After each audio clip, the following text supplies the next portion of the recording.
Tenemos a la doctora María Fernanda López Puleyo para mencionar sobre la protección de los derechos de niñas, niños y adolescentes. Contamos con la presencia de la abogada especialista Agustina Díaz Cordero.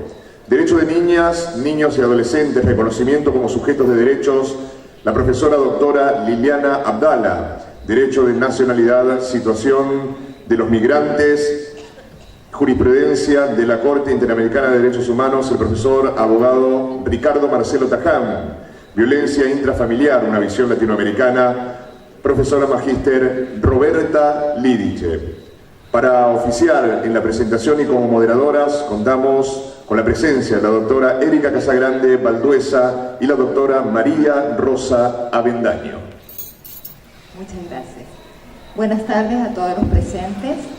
Vamos a dar inicio a otro segmento de estas primeras jornadas de derechos humanos y humanitarios con el panel titulado Derechos Humanos Fundamentales y su protección. En este panel se abordarán temas de gran interés general, tales como los derechos de las personas con discapacidad, la protección de los derechos de los niños, niñas y adolescentes, el derecho a la nacionalidad y la situación particular de los migrantes y apátridas, y finalmente se tratará un tema candente de violencia intrafamiliar. Es un honor para todos nosotros contar con la presencia de la doctora María Fernanda Puleyo, de la abogada especialista Agustina Díaz Cordero, de la profesora doctora Liliana Abdala, del doctor Ricardo Marcelo Taján y de la profesora magíster Roberta Lidice, que nos visita desde la República de Brasil. A todos ellos les queremos agradecer por estar aquí con nosotros. Como tenemos poco tiempo, vamos a tratar de ser breves, sobre todo los vamos a ir presentando a medida en que ustedes van a exponer. Y vamos a destacar algunos aspectos de la trayectoria profesional. No se ofendan si no decimos todo lo que son ustedes, porque justamente por razones de tiempo vamos a hacerlo breve. Bueno, quien comenzará, digamos, a exponer es la doctora María Fernández López Puleyo, que, como lo decía el locutor, va a tratar sobre los derechos de las personas con discapacidad como derechos humanos. ¿Quién es la doctora Fernández Puleyo? La doctora Fernández Puleyo es defensora pública oficial de la Defensoría General de la Nación y defensora interamericana en el caso Furlan, Sebastián y Familiares versus Argentina de la Corte Interamericana de Derechos Humanos. Es también coordinadora de la Comisión Asesora para los Defensores Públicos Interamericanos. Se encuentra a cargo de la Unidad de Actuación ante los Tribunales Orales en lo Criminal Federal de la Capital Federal. Es docente, autora de numerosas publicaciones nacionales e internacionales sobre derecho de defensa, defensa pública y acceso a la justicia. Integró la Comisión para la Reforma Procesal Penal de la Nación del Ministerio de Justicia en el 2007, coordinó las propuestas impulsadas por la Defensoría General de la Nación para la nueva Ley Orgánica del Ministerio Público de la Defensa, Ley número 27149. La segunda disertante sería la abogada especialista Agustina Díaz Cordero, de Argentina, y su tema es protección de los derechos de niños, niñas y adolescentes. Es abogada egresada de la Facultad de Derecho, Ciencias Políticas de la Pontificia Universidad Católica Argentina, doctorando en la Universidad de Buenos Aires, miembro de la Comisión de Derechos Humanos y de la Comisión de Funcionarios de la Asociación de Magistrados y Funcionarios de la Justicia Nacional. Ha participado como expositora en numerosos congresos, seminarios y cursos en el país como en el exterior. Es docente y ha efectuado numerosas publicaciones en materias de derechos humanos, derecho constitucional, de gestión judicial y derecho privado. Nuestra tercera disertante es la profesora doctora Liliana Abdala. El tema que va a desarrollar es derechos de niños, niñas y adolescentes y su reconocimiento como sujetos de derecho. La doctora Liliana es abogada. Específicamente tratar hoy la discriminación más dramática, más virulenta, es la discriminación estructural a la que sometemos a la persona por ser parte de un colectivo y que, porque es estructural, se retroalimenta Y más allá de su reconocimiento en convenciones específicas, en leyes concretas, en el día a día esta persona se ve sometida a dificultades para su inclusión en la sociedad. Ejemplos de esto tenemos todos los días, porque podemos decir en todos nuestros países que somos algo así como los campeones de las normativas protectoras de derechos en el ámbito interno. En el ámbito latinoamericano, nosotros somos los primeros en reglamentar convenciones universales. ¿El problema dónde está? El problema está en la eficacia concreta, en el respeto de los derechos. Si nosotros concebimos los derechos fundamentales desde un principio de igualdad, esto significa justamente que el derecho fundamental va a ser siempre la ley del más débil contra la ley del más fuerte, que va a regir en ausencia del derecho fundamental.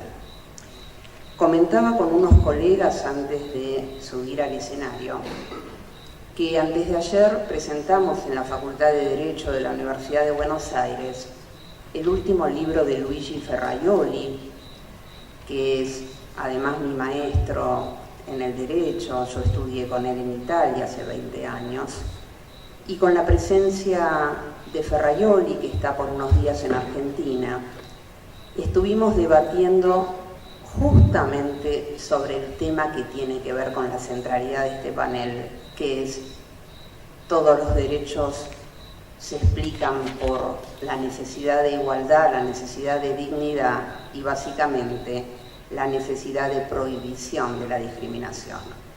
Este libro, que se llama Manifesto per la Uguaglianza, Manifiesto por la Igualdad, lo que justamente hace es denunciar el paso entre esta igualdad formal admitida, pero la desigualdad sustancial del día a día respecto a todos los débiles a los cuales el derecho humano fundamental le reconoce sus atribuciones.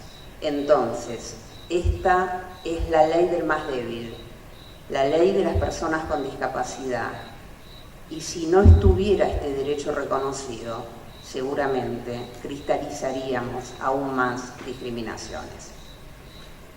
Pero la mayoría de los que estamos acá somos personas que nos desempeñamos en el ámbito jurisdiccional, y entonces la pregunta que tenemos que hacernos es, más allá, como decía hace un momento, del reconocimiento de los derechos en nuestras normativas internas, más allá del corpus iuris fundamental, por supuesto, en el caso de las personas con discapacidad, integrado por la Convención de Naciones Unidas sobre Derechos de las Personas con Discapacidad del año 2008, que es el instrumento fundamental para la protección, básicamente, para favorecer, mediante ajustes razonables, sistemas de apoyo, salvaguardias específicas, los derechos de las personas de este colectivo.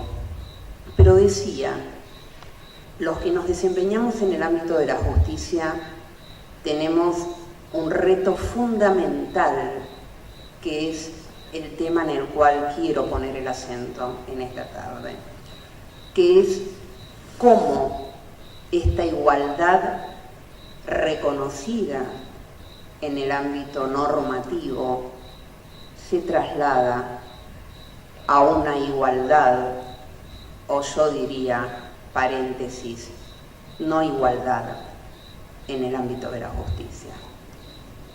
¿Qué pasa en el medio entre el reconocimiento del derecho y su aplicación concreta?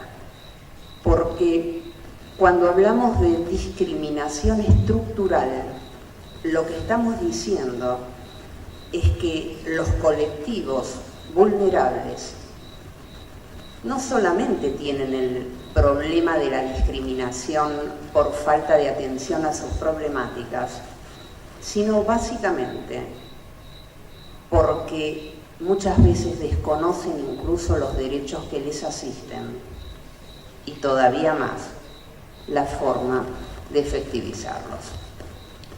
Entonces, cuando el Sistema Internacional de Derechos Humanos pergeña un mecanismo de protección especial para los grupos vulnerables, en lo que está pensando es en brindar instrumentos para la defensa concreta y para que no quede simplemente en una bellísima normativa el reconocimiento a este colectivo. Entonces, me gustaría que comentemos cuáles son estos instrumentos de los que se vale el derecho y que tienen que ver con algo fundamental, que es el acceso a la justicia.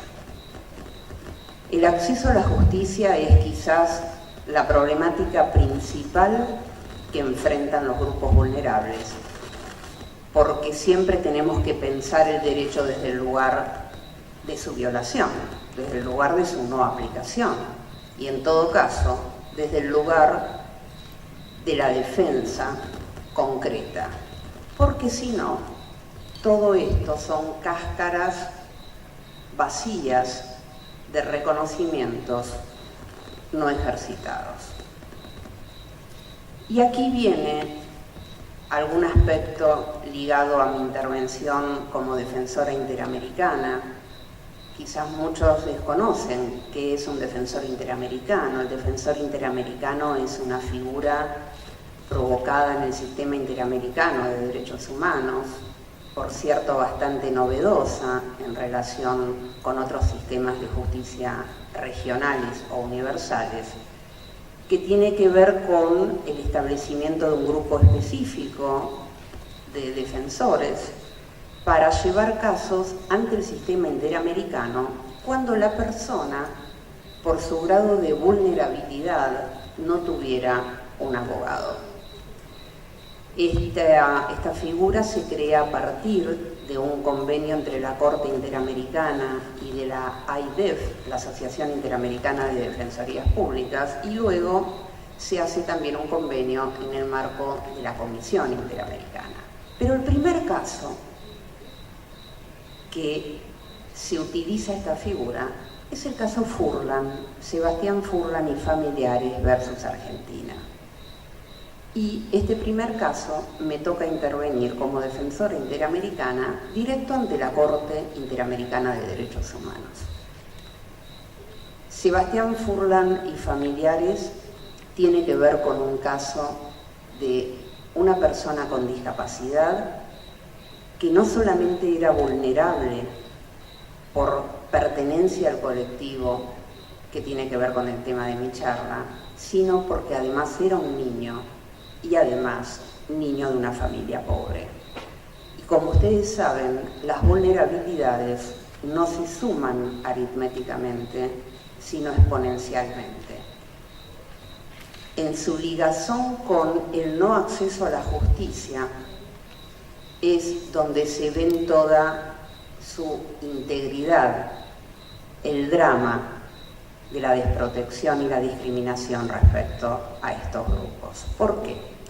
Sebastián Furlan, cuando tiene 14 años, sufre un accidente en un predio abandonado del ejército argentino en la provincia de Buenos Aires. Y a partir de allí, este accidente le deja secuelas incapacitantes. ¿Qué ocurre? Prácticamente la nada, la indolencia absoluta, primero, de autoridades. Esto es, les estoy hablando del año 1988, para que se hagan una idea. El caso Furlan tiene sentencia de la Corte del año 2012.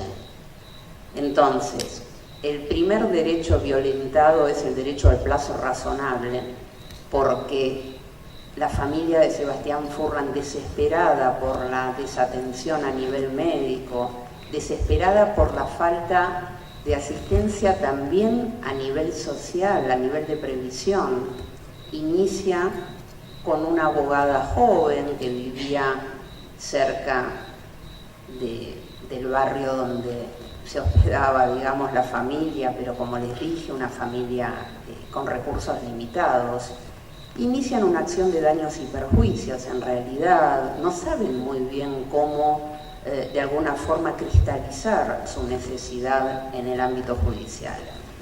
Pero el ámbito judicial, a quien le responden enorme cantidad de responsabilidades de sus operadores, porque el defensor de menores que tenía intervención obligada, el juez nunca se le ocurrió que debía correr revista. ¿Saben cuándo le corre vista?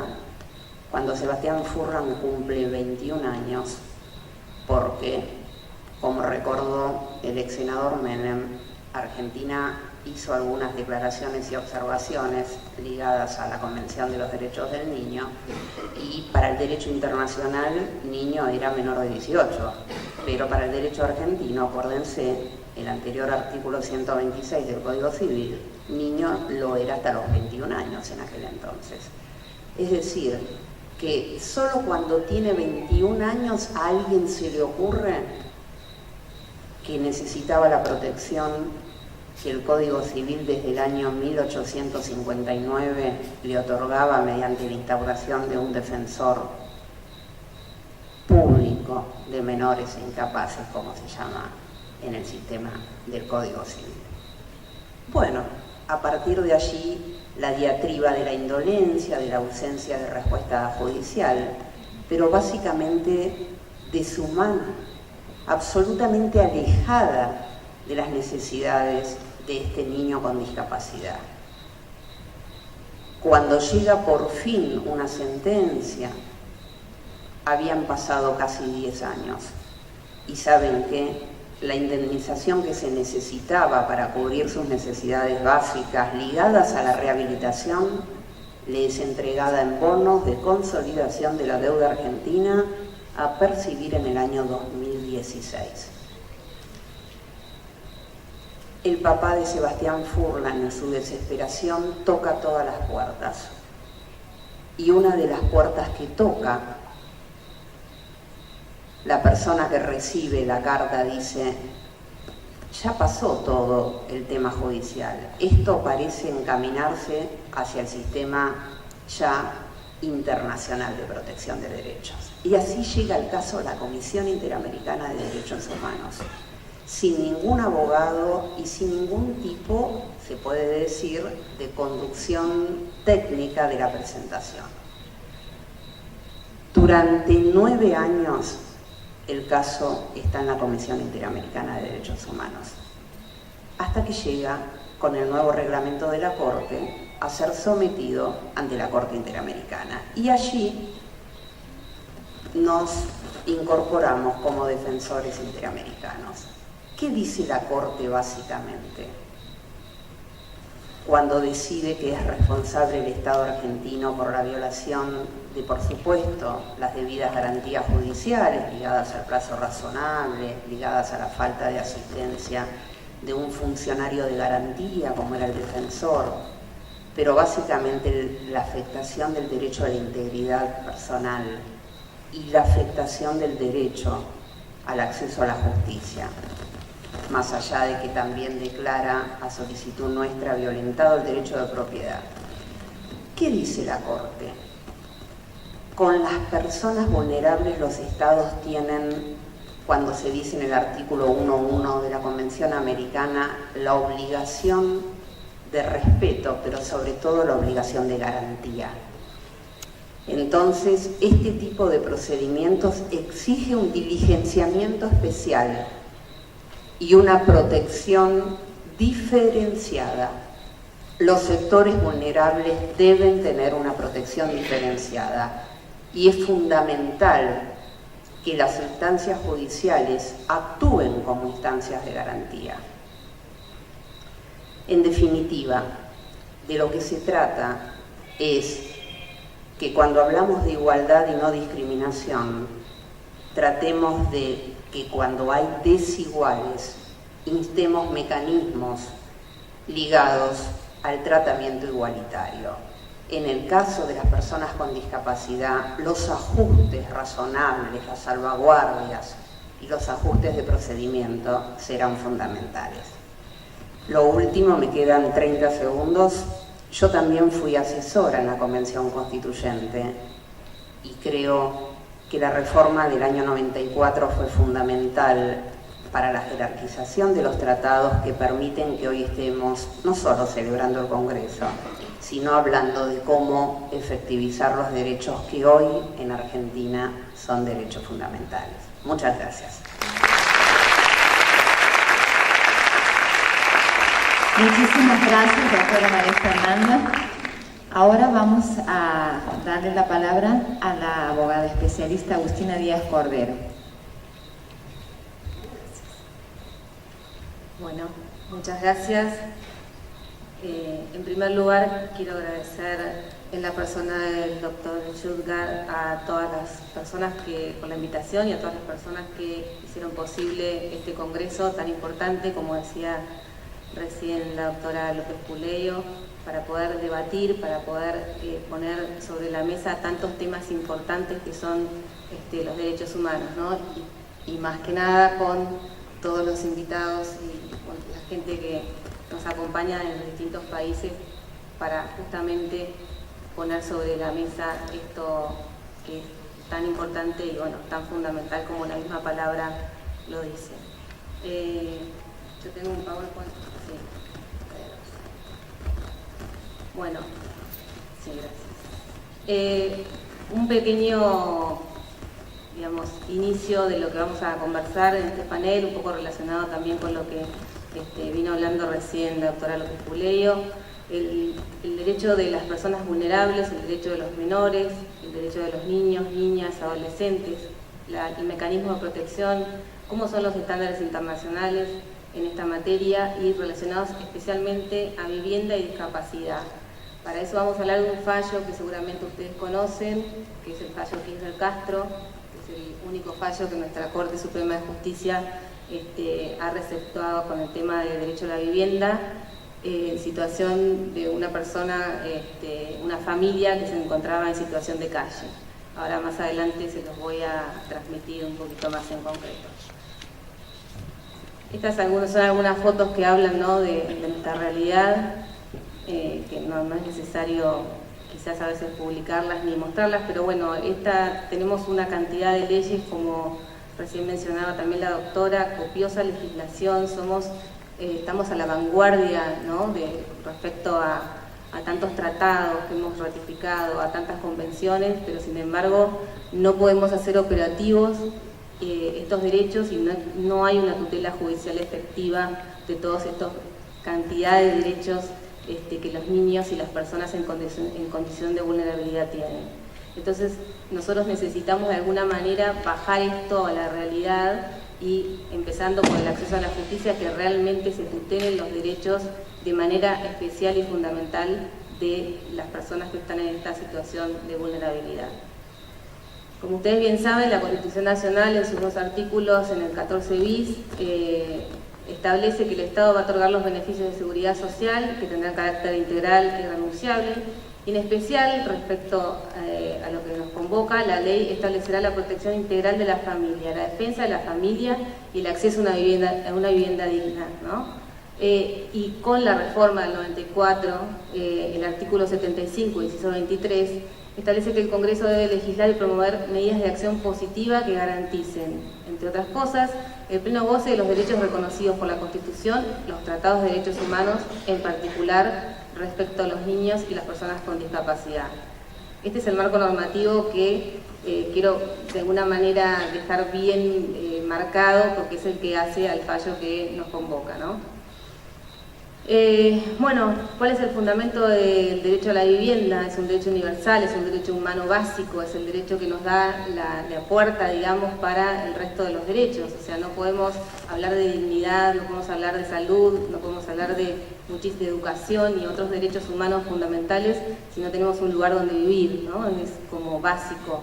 Pero sin embargo sabemos que es básico, pero bueno, todavía es un tema que realmente nos preocupa y nos ocupa y nos tiene que ocupar como sociedad desde el lado en donde nosotros nos desempeñemos. Está reconocido en más de 100 constituciones nacionales en todo el mundo. es el derecho social fundamental, según lo establece el comité, que es el intérprete autorizado del Pacto de Derechos Económicos, Sociales y Culturales, ¿no? Que dice que es el derecho social fundamental que protege el interés que tiene toda persona de vivir en seguridad, paz y unidad en alguna parte, ¿no? En algún lugar. Y la Comisión de Asentamientos Humanos también y Estrategia Mundial de Vivienda establece que se traduce este derecho a la vivienda en contar con una vivienda que permita disponer de un lugar donde poder aislar y refugiarse, un espacio de seguridad, iluminación, ventilación, infraestructura y servicios básicos adecuados. O sea, no es simplemente un techo, es un lugar que sea digno, ¿no? Un lugar donde uno pueda estar dignamente viviendo. Por otro lado, tenemos el Pacto Internacional de Derechos Económicos, Sociales y Culturales, ¿no? Y qué importante es este pacto y cómo a veces la operatividad de los derechos que están consagrados allí es difícil de llevar a la práctica. En este pacto los Estados reconocen el derecho de toda persona a un nivel de vida adecuado para sí y su familia, incluso alimentación, vestido y vivienda adecuados, y una mejora continua de las condiciones de su existencia. O sea, habla del principio también de progresividad de los derechos humanos y de no regresividad. O sea, esto tiene que ir siempre creciendo, ¿no? Como política pública y como también dentro del Poder Judicial hacer un control, ¿no? de las políticas discrecionales que tienen los gobiernos. Por otro lado, el pacto asume el compromiso de tomar medidas apropiadas para asegurar la efectividad de este derecho, reconociendo a este efecto la importancia esencial de la cooperación internacional fundada en el libre consentimiento. O sea, es clarísimo que el derecho a la vivienda está en los tratados y también en la Declaración Americana de los Derechos y Deberes del Hombre. En esta convención, en esta declaración, perdón, se plasmó el derecho de toda persona a que su salud sea preservada por medidas sanitarias y sociales relativas a la alimentación, al vestido, nuevamente a la vivienda y la asistencia médica correspondiente al nivel que permitan los recursos públicos y de la comunidad. Por otro lado, la Convención sobre los Derechos del Niño, en su artículo 27, también dispone que los Estados partes adoptarán las medidas apropiadas para ayudar a los padres y otras personas responsables por el niño a dar este derecho y en caso necesario proporcionarán asistencia material y programas de apoyo, particularmente con respecto a la nutrición, el vestuario y la vivienda. Nuevamente, la vivienda está en esta convención tan importante. También reconoce respecto al tema de discapacidad que el niño mental o físicamente impedido tiene que disfrutar de una vida plena y decente en condiciones que aseguren dignidad, ¿sí? De nuevo, siempre la dignidad asociada a la vivienda y a la vulnerabilidad, ¿no? Como protección fundamental. El derecho a recibir cuidados especiales, comprometiéndose los Estados a alentar y asegurar con sujeción a los recursos disponibles la prestación a que el niño reúna las condiciones requeridas. También la convención que recién también mencionaba la doctora sobre los derechos de las personas con discapacidad establece que los Estados, como ustedes pueden leer, reconocen el derecho de las personas con discapacidad a un adecuado